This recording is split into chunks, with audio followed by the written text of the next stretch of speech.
Hero വർഷിപ്പിന്റെ tendency അതുണ്ടായിക്കൊണ്ടിരിക്കുന്നു എന്ന് പറയുമ്പോൾ അത്ഭുതം കൂടേണ്ടിയില്ല. ചില വ്യക്തികൾ അവർ ദൈവത്തിന് സമാനമായ സ്ഥാനമെടുത്ത് മാനമെടുത്തുകൊണ്ട് ആ നിലയിൽ അറിയപ്പെടുവാൻ അവർ ശ്രമിക്കുന്നു. അതെ, ഇതാണ് ട്രാഗനിസം. രണ്ട് ഫണ്ടമെന്റലിസം, മതമൗലികത. മതമൗലികതയുടെ പേരിൽ അതേ ദൈവദാസന്മാരെ പീഡിപ്പിക്കുന്നു, സഭാഗോളകൾ തല്ലി തകർക്കുന്നു, അതേ ശുശ്രൂഷകന്മാരെ ഉപദ്രവിക്കുന്നു. ആ നിലയിലെ അനുഭവം നടക്കുന്നു. ഈ ഫണ്ടമെന്റലിസം ദൈവസഭയ്ക്ക് പുറത്ത് നമ്മുടെ സാക്ഷ്യത്തിന് വിഘാതമായി നിൽക്കുന്നുവെങ്കിൽ ദൈവസഭയ്ക്കകത്ത് അതിന് തുല്യമായ ട്രഡീഷണലിസം അഥവാ പാരമ്പര്യത്തെ അതുപോലെ ഉയർപ്പിടിക്കുന്ന പ്രവണത നാം കാണുന്നു. ഈ ട്രഡീഷണലിസം നിമിത്തം അതേ യൂത്ത്സിനെ, യുവജനങ്ങളെ മറന്നു കളയുന്ന ഈ അനുഭവം, ശുശ്രൂഷയ്ക്ക് യുവജനങ്ങളെ പ്രോത്സാഹിപ്പിക്കുവാനോ കൈത്താങ്ങ് കൊടുത്ത് മുൻപോട്ട് കൊണ്ടുവരുവാനോ മറന്നു പോകുന്ന ഈ അനുഭവം എല്ലാം പാസ്റ്റർ തന്നെ സ്വയമേ ചെയ്തു പോകുന്ന ഒരു പ്രവണതയാണ്. ഒരു സഹായവും എടുത്ത് പരിശോധിച്ചാൽ പാസ്റ്റർ പ്രാർത്ഥിച്ചു മുടങ്ങുന്നു, പാസ്റ്റർ അതേ പാട്ട് ആരംഭം കുറിക്കുന്നു, പാസ്റ്റർ തന്നെ പ്രാർത്ഥിപ്പാൻ ലീഡ് ചെയ്യുന്നു, പാസ്റ്റർ തന്നെ സങ്കീർത്തനം വായിക്കുന്നു, പാസ്റ്റർ തന്നെ അതേ പ്രസംഗിക്കുന്നു, അതിൽ നിന്ന് പ്രബോധിപ്പിക്കുന്നു. ഒടുവിലായി പാസ്റ്റർ തന്നെ അതേ പ്രബോധനം നൽകി ആശീർവാദം പറഞ്ഞുവിടുന്ന അനുഭവം. ഇവിടെ യുവജനങ്ങൾക്ക് പങ്കാളിത്തം കുറയുന്നു. അതേ ആത്മീയ ശുശ്രൂഷയ്ക്ക് കൃപയും കഴിവുള്ളതായ ദൈവമക്കൾക്ക് അവസരം നഷ്ടപ്പെടുന്നു. ഇത് ഫണ്ടമെന്റലിസത്തിന്റെ മറ്റൊരു മുഖമാണ്. മൂന്നാമത് മെറ്റീരിയലിസം എന്ന് പറയും. ഭൗതികതയ്ക്ക് ഊന്നൽ കൊടുത്തുകൊണ്ട് വെറും സ്വാർത്ഥ തൽപരരായി ആത്മീയ ശുശ്രൂഷയ്ക്ക് തടസ്സം സൃഷ്ടിക്കുന്ന ഒട്ടനവധി അനുഭവങ്ങൾ നമുക്ക് കാണുവാൻ കഴിയും. സാമ്പത്തികം മാത്രം നിങ്ങൾ കണ്ടുകൊണ്ട് സ്വന്തം മിത്രങ്ങളെ പോലെ കൃതിക്ക് കൊടുക്കുവാൻ മടിക്കാത്ത അനുഭവങ്ങൾ വളരെയധികം വർദ്ധിച്ചു വരുന്നു. ഇത് ക്രിസ്തീയ സാക്ഷ്യത്തിന് തടസ്സമായി മാറുകയാണ്. നാലാമത്തെ അനുഭവം ഇമ്മോറലിസം. അതേ ധാർമ്മിക മൂല്യങ്ങൾ അത് അടിയറ വെച്ചുകൊണ്ട് മുന്നോട്ട് പോകുന്ന അവസ്ഥ. മാസ് മീഡിയയും അതേ ഇന്റർനെറ്റ്, TV തുടങ്ങിയതായ വാർത്താ മാധ്യമങ്ങളും അതിന്റെ ദുരുപയോഗ നിമിത്തം ക്രിസ്തീയ സാക്ഷ്യത്തിന് ഇത് തലമുറ തടസ്സമായി മാറുന്നു. അഞ്ചാമത്തെ അനുഭവമാണ് ഡിനോമിനേഷനിസം എന്ന് പറയുന്നത്. ദൈവസഭ നാം ഒന്ന് എന്ന് പറയുമ്പോൾ തന്നെ ഡിനോമിനേഷന്റെ പേരിൽ നാം വിഘടിക്കപ്പെട്ടിരിക്കുക. അവരുടെ ഡിനോമിനേഷനോട് കൂറുണ്ടാകണ്ട എന്ന് ഞാൻ പറയുന്നില്ല. ഞാനും ഒരു ഡിനോമിനേഷന്റെ ഭാഗമാണ്. നമ്മുടെ ഡിനോമിനേഷനോട് കൂറ് നാം കാണിക്കണം. എന്നാൽ ആ സ്പിരിറ്റ് നമുക്ക് പാടില്ല. ഡിനോമിനേഷൻ അഥവാ സഭാ സ്പിരിറ്റ്, ഡിനോമിനേഷനിസം ക്രൈസ്തവ സാക്ഷ്യത്തിന് ഒരു വലിയ വെല്ലുവിളിയായി മാറുന്നു. ഞാനിങ്ങനെ പറയാറുണ്ട്, ഒരിക്കൽ പത്രോസും കൂട്ടരും അവർ വല വീശുവാനായി ഇറങ്ങി. അവർ വല ആഴത്തിൽ വീശി, അതേ വല നിറച്ചു മീന് അത് ഒരുമിച്ച് വലിച്ചു കയറ്റുന്ന അനുഭവം. ഇന്ന് അതേ നാമം വല വീശുന്നുണ്ട്, പക്ഷെ ഒരെണ്ണം പോലും വലക്കകത്ത് കയറുന്നില്ല. കാര്യമെന്ത്? വല വീശുന്നു, ആ വലയുടെ 4 മൂലയ്ക്ക്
സാക്ഷി എന്ന് പറയുമ്പോൾ ആ സാക്ഷിക്ക് ചില യോഗ്യതകൾ അത്യന്താപേക്ഷിതമാണ്.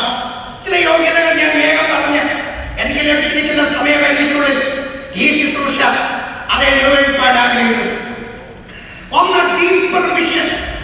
യഥാർത്ഥ സാക്ഷി എന്ന് പറയുമ്പോൾ ആഴമായ ദർശനത്തിന്റെ ഉടമയായി മാറണം. എന്നാൽ ആഴമായ ദർശനം, ഇതാ 12 പേരെ മോശ ദേശം വച്ചു നോക്കുവാൻ അയക്കുമ്പോൾ 10 പേര് മടങ്ങി വന്ന് അവർ നൽകിയ റിപ്പോർട്ട് നമുക്ക് എല്ലാവർക്കും അറിയാം. അവരെ പ്രകാരം പറഞ്ഞു, ദേശം നല്ലതാണ്, ഫലഭൂയിഷ്ഠമാണ്, ഒരു കുഴപ്പവുമില്ല, പക്ഷേ നമ്മളത് കൈവശമാക്കുകയില്ല. കാര്യം അനാഖ്യമല്ലന്മാരെ കൊണ്ട് നിറഞ്ഞിരിക്കുന്നു. പട്ടണം ഉറപ്പുള്ളതാണ്, ഈ ദേശം നാം കൈവശമാക്കുകയില്ല. എന്നാൽ ആ സ്ഥാനത്ത് ഇതാ ദർശനം പ്രാപിച്ച ഒരു അഭിഷക്തൻ ഇതാ കാലേബ് ഒറ്റയ്ക്ക് നിന്നുകൊണ്ട് സർവ്വജനത്തെയും അമൃത് ചെയ്തുകൊണ്ട് മോശയുടെ പക്കൽ നിന്ന് അതേ അനുവാദം വാങ്ങിക്കൊണ്ട് ഇങ്ങനെ പറഞ്ഞു, അല്ല, ദേശം നമ്മൾ കൈവശമാക്കും. അനാഖ്യമല്ലന്മാർ ഉണ്ട്, സത്യമാണ്, ഞാനും കണ്ടതാണ്. പക്ഷെ അനാഖ്യമല്ലന്മാർ നമ്മെ തോൽപ്പിക്കയില്ല.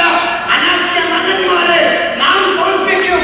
ദേശം നാം കൈവശമാക്കും. ഇവർക്ക് സംഭവിച്ച കാഴ്ചപ്പാടിന്റെ അഥവാ ദർശനത്തിന്റെ വ്യത്യാസം ഞാൻ ചൂണ്ടിക്കാണിക്കാം. 10 പേര് നോക്കിയത് ശത്രുവിന്റെ വലിപ്പവും ശത്രുവിന്റെ ശക്തിയുമാണ്. ആ ശക്തിയുടെ മുമ്പിൽ തങ്ങളുടെ ശക്തി ഏതുമില്ല, പിടിച്ചു നിൽക്കാൻ കഴിയുകയില്ല എന്ന് കണ്ടിട്ട് ഇവര് പറയുന്നു, ദേശം നാം കൈവശമാക്കുകയില്ല, ഈ അനാഖ്യ ശക്തി നമ്മെ തോൽപ്പിക്കും. എന്നാൽ അതല്ലായിരുന്നു കാലേബിന്റെ കാഴ്ചപ്പാട് അഥവാ ദർശനം എന്ന് പറയുന്നത്. കാലേബ് ഒരിക്കലും തന്നെയോ തന്റെ ജനത്തിന്റെ ശക്തിയും ശത്രുവിന്റെ ശക്തിയും തമ്മിൽ കമ്പയർ ചെയ്യുവാൻ താൻ മനസ്സ് വെച്ചില്ല. മറിച്ച് താൻ കമ്പയർ ചെയ്തത് സൈന്യങ്ങളുടെ ദൈവമായ യഹോവ അവന്റെ ശക്തിയും ശത്രുവിന്റെ ശക്തിയും തമ്മിൽ കമ്പയർ ചെയ്യുമ്പോൾ കാലേബിനോട് പറയുവാനുണ്ട്, ഈ ദേശം നാം കൈവശമാക്കും. അനാഖ്യമല്ലന്മാരെ നാം തോൽപ്പിക്കും. ദൈവത്തിന് സ്തോത്രം. യോശുവയുടെ പുസ്തകം പഠിച്ചു വരുമ്പോൾ ഏറ്റവും ചിന്തനീയമായ ഒരു അനുഭവമുണ്ട്. അനാഖ്യമല്ലന്മാരുടെ തലവനായിരുന്നു യാഹ്വ എന്ന് പറയുന്ന വ്യക്തി. അവൻ അതേ തന്റെ തന്റെ അവകാശമായി കാത്തു സൂക്ഷിച്ചിരുന്ന ഈ അവകാശം, തന്റെ കുത്തകയായി വെച്ചിരുന്ന ഈ അവകാശം ഇത് അഭിഷക്തനായ കാലേബ് സ്വന്തമാക്കിയെങ്കിൽ ഇന്ന് രാത്രി ഒരു മർമ്മം ഞാൻ വിളിച്ചു പറയട്ടെ, യഹോവ നമ്മോട് കൂടെ ഉണ്ടെങ്കിൽ, നാം നമ്മോട് പൂർണ്ണമായി പറ്റി നിൽക്കുന്നെങ്കിൽ ഈ രാത്രി വിളിച്ചു പറ, ദേശം നാം കൈവശമാക്കും. അനാഖ്യ ശക്തികൾ നമുക്ക് മുൻപാകെ വിട്ടുകൊടുക്കും. വെല്ലുവിളികളുണ്ട്, സത്യമാണ്, പക്ഷേ നാം ദേശം കൈവശമാക്കും. അപ്പോസ്തലനായ പൗലോസ് പറയുന്നു, എന്റെ കർത്താവ് എനിക്ക് പ്രത്യക്ഷനായി എന്നെ അവന്റെ ശുശ്രൂഷകനും അവന്റെ സാക്ഷിയുമായി മാറ്റൂറിയായി അവനെ തിരഞ്ഞെടുത്തിരിക്കുന്നു എന്ന്. അതേ അന്ധകാരത്തിലിരിക്കുന്നവരെ വെളിച്ചത്തിലേക്ക് നയിക്കുവാനും കുരുട്ട് കണ്ണുകളെ തുറപ്പിക്കുവാനും പിശാചിന്റെ അധികാരത്തിലിരിക്കുന്നവരെ വിടുവിച്ച് ദൈവത്തിന്റെ കരത്തിൽ വിട്ടുകൊടുക്കുവാനും എന്റെ ദൈവം എന്നെ ശുശ്രൂഷകനായി എന്നെ സാക്ഷിയായി നിർത്തിയിരിക്കുന്നു. രാജാവേ, ഈ സ്വർഗീയ ദർശനത്തിന് ഞാൻ അനുസരണക്കേട് കാണിക്കയില്ല. എന്റെ ദൈവത്തിന്റെ സഹായം എന്നോട് കൂടെയുള്ളത് കൊണ്ട് ഞാൻ ചെറിയവരോടായാലും വലിയവരോടായാലും ഞാൻ അവരുടെ സാക്ഷ്യം ഞാൻ അനുഭവിക്കും. ദൈവത്തിന്റെ സ്തോത്രം. യഥാർത്ഥ സാക്ഷി എന്ന് പറയുന്നത് തികഞ്ഞ ദർശനമുള്ളവരായിരിക്കണം. ആഴമായ ദർശനം. എന്തിനെ കുറിച്ചുള്ള ദർശനം?